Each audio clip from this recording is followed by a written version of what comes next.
Power. In our first 250,000 years, human technology went largely unchanged. But in the last 2 centuries, we have transformed our world. Once humanity was able to harness resources previously hidden throughout the planet and create planes, trains, automobiles, and electrified homes and businesses, our world changed dramatically. And now we're beginning to pay the price for all the technological marvels this energy has given us. At the Science Museum of Virginia in Richmond, visitors can't miss this large video wall that demonstrates just how critical our decisions and our technological development will be in the next generation. This wall draws attention to energy use, energy demand, and world population. It takes it from a global scale to a national scale to a state of Virginia scale and makes people think about the energy that they're using and where it comes from. 9% of energy produced worldwide is from alternative sources, including hydroelectric, which is the greatest contributor to that category. 91% is fossil fuel and sources that contribute CO2 to the atmosphere. The United States has a less than 5% share of the world's population, yet we use 20% of the world's energy resources. And most of what we use are the fastest, cheapest, and most available sources of energy: gas, oil, coal, and nuclear power. All 4 have significant drawbacks. 3 are predicted to run dry within the next century. All 4 produce toxic waste that's harmful to the environment.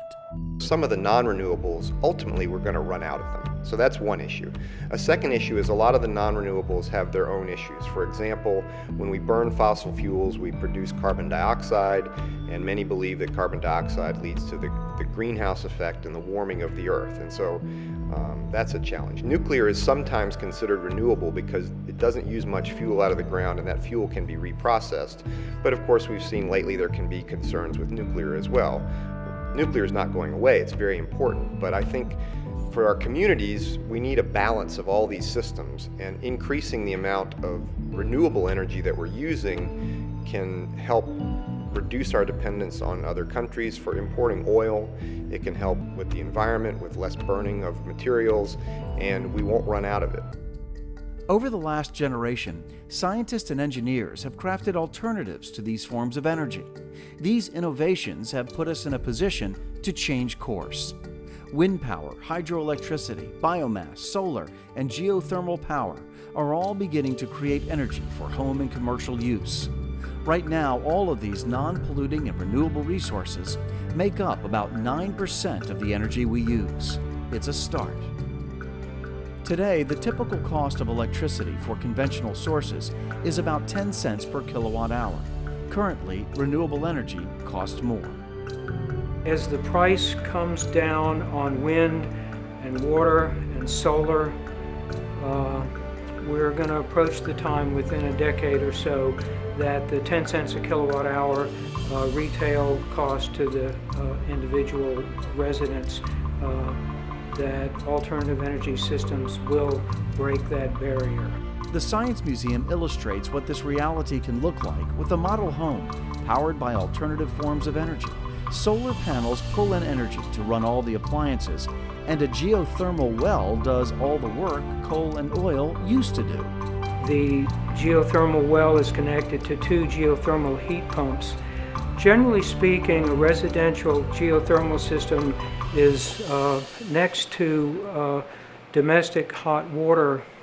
The geothermal system is the most likely system to repay the investment within 5 years. It takes heat from the ground in the wintertime and puts heat into the ground in the summertime.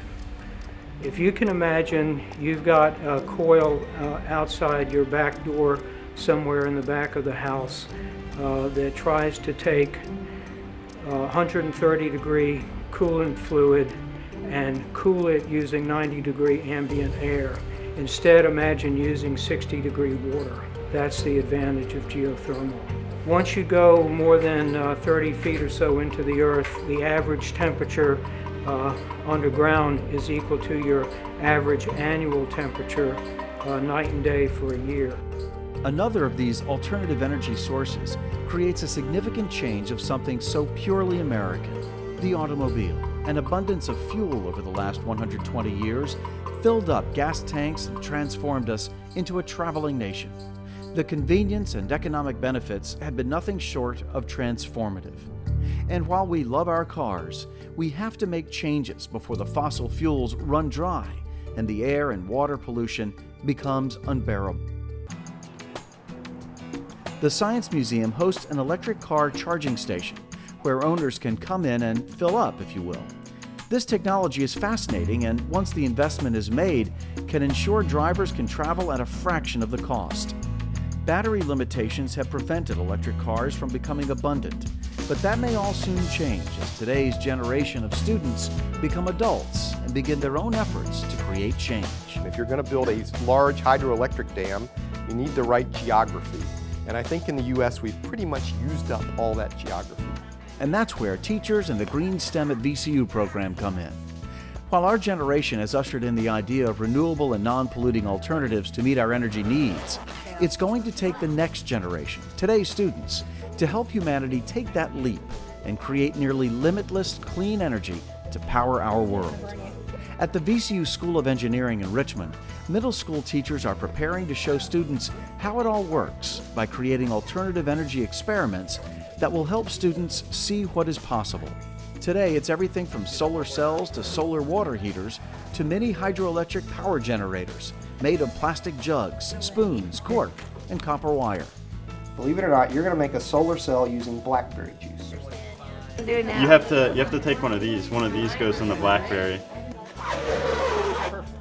After a couple of hours of cutting, gluing, and measuring, teachers shared a moment they know their students will love. They created their own clean power. It did go back up. Are you generating power? Yes. We are generating And power? what we did is because we saw it going down, so we added more of the iodine to see what effect it truly had, and it's going right back up. Okay, I'm holding my breath.